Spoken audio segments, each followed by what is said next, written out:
Teman-teman tahu nggak sih apa yang dimaksud dengan transisi demografi itu? Jadi, transisi demografi adalah perubahan pola kelahiran dan kematian dalam suatu negara yang terjadi seiring dengan perkembangan sosial, ekonomi, dan kesehatan masyarakat. Biasanya perubahan ini dibagi menjadi beberapa tahap, mulai dari tahap dengan angka kelahiran dan kematian yang tinggi, sampai ke tahap di mana angka kelahiran dan kematian sama-sama rendah dan penduduk menjadi lebih stabil.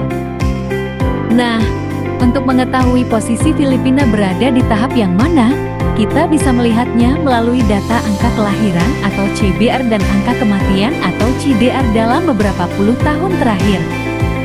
Sekarang kita lihat grafik perubahan CBR dan CDR di Filipina yuk. Nah, berdasarkan dari grafik ini, kita bisa melihat bahwa CBR atau angka kelahiran di Filipina mengalami penurunan secara bertahap. Pada tahun 1990, angka kelahiran berada di sekitaran 30 kelahiran per 1000 penduduk dan terus menurun hingga menyentuh angka 19 kelahiran per 1000 penduduk di tahun 2023.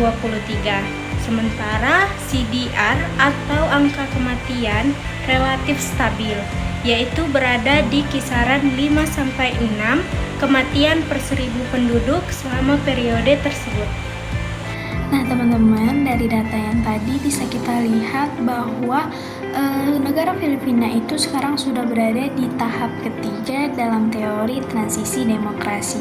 Nah biasanya di tahap ini tuh angka kematian sudah rendah dan cukup stabil karena layanan kesehatan dan juga kondisi hidup masyarakat yang sudah lebih baik.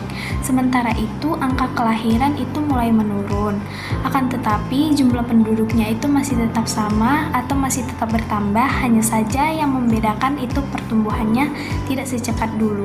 Jadi bisa dibilang Filipina itu sekarang sedang berada di fase peralihan menuju kondisi penduduk yang lebih stabil.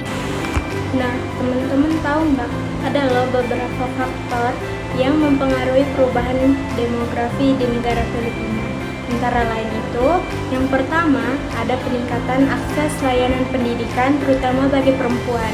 Yang kedua, ada program keluarga berencana yang mulai berkembang. Yang ketiga, peningkatan layanan kesehatan dan sanitasi sehingga angka kematian menurun. Yang keempat, ada urbanisasi dan perubahan gaya hidup yang membuat masyarakat cenderung untuk memiliki jumlah anak yang lebih sedikit. Nah, itu dia beberapa faktor yang dapat mempengaruhi perubahan demografi di negara Filipina. Jadi dari analisis yang sudah kita bahas tadi dapat disimpulkan bahwa Filipina saat ini sudah berada di tahap ketiga transisi demokrasi. Hal ini bisa dilihat dari angka kelahiran yang sudah mulai menurun, sementara itu angka kematian yang sudah cukup stabil dan juga sudah rendah. Perubahan ini bisa menunjukkan bahwa Filipina itu sedang mengalami perkembangan, terutama dalam bidang kesehatan, pendidikan, dan kondisi sosial masyarakatnya.